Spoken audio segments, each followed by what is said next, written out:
রাজ্যের সাংস্কৃতিক অঙ্গনে এক উজ্জ্বল দৃষ্টান্ত, উজ্জ্বল নক্ষত্র মানিকলাল দত্তের প্রয়াণে সর্বত্র নেমে এসেছে শোকের ছায়া। ওনার মৃত্যুতে গভীর শোক প্রকাশ করেছেন রাজ্যের মুখ্যমন্ত্রী অধ্যাপক ডক্টর মানিক সাহা এবং শনিবার তিনি ছুটে যান প্রয়াত ব্যক্তির বাড়িতে এবং পরিবারের সদস্যদের সঙ্গে সাক্ষাৎ করেন, মরদেহে পুষ্পার্ঘ্য অর্পণ করে শেষ শ্রদ্ধা নিবেদন করেছেন। শুনুন কি বললেন রাজ্যের মুখ্যমন্ত্রী।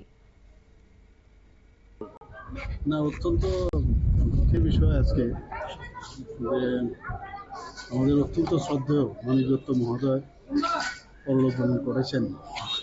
আমি যা শুনলাম ওনার হার্টের প্রবলেম ছিল আগেও, দুটো স্ট্যান্ড নাকি আগেই বসানো ছিল। এমনিতে তো প্রায় প্রোগ্রামে আমি যখন যাই, যেহেতু আমার বিধানসভাতে উনি, এবং ওনার সাথে আমার আগের থেকে বহুদিন ধরে ওনার সাথে পরিচয়।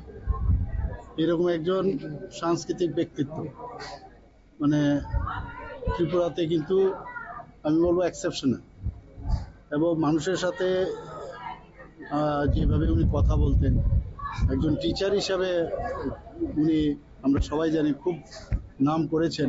আমি যা শুনলাম বাংলা বিষয়ে উনি পড়াতেন, এবং সব মানুষের সাথে ওনার একটা হৃদ্যতা ছিল।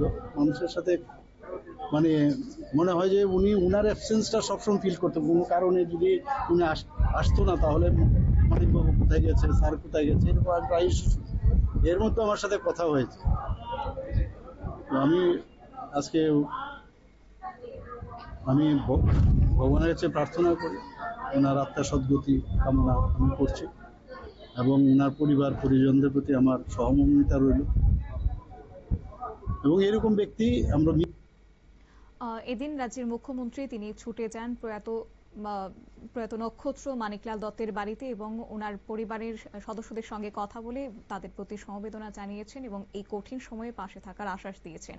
একই সঙ্গে মুখ্যমন্ত্রী বলেন যে মানিকলাল দত্ত ছিলেন রাজ্যের সাংস্কৃতিক জগতের একজন বিশিষ্ট ব্যক্তিত্ব। শিল্প সংস্কৃতির বিকাশে তার অবদান ছিল দীর্ঘ স্মরণীয়, তাই ওনার প্রয়াণে রাজ্যের সাংস্কৃতিক অঙ্গনের জন্য একটা অপূরণীয় ক্ষতি।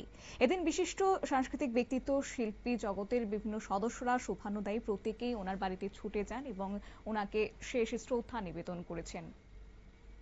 নিয়ে নিচ্ছি ছোট্ট একটি বিজ্ঞাপন বিরতির, সঙ্গে থাকুন।